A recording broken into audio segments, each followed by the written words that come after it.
Well, there's a few things. We've already talked about some of them. For example, the benefits to society of cross-disciplinary fusion of information. Right. I think the solutions that we're talking about here to address the challenges and opportunities of big data will generate economic growth. There's an industry here that has to respond, and it becomes an engine for that. Right. And I think that's a good thing. Absolutely. I think anyone saying economic growth these days is going to be a good thing. Right. But there's only so much we can stimulate because we have these budget considerations, right, which sort of cuts the other way. So that's going to be a driver for convergence, both logically and physically, going to data centers, cross agencies, single presence on the web for multiple agencies, for multiple communities. And the other things that I think are going to be happening, one of the big changes I see is in security. Mm-hmm. We talked a little bit about that as part of the vision.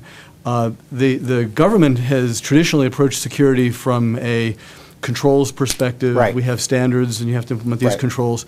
I think we need to build upon that and be talking about new security architectures and use the very same elements you were talking about a few moments ago, the cloud, data center consolidation, as tools to improve our security. I agree. And here's an example.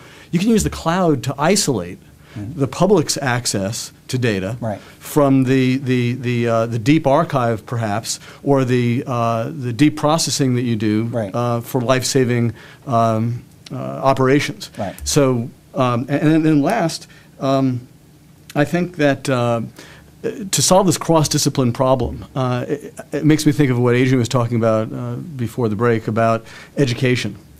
And the education that people need in data management isn't just about the technology of data management. Right. It's the sociology of data management.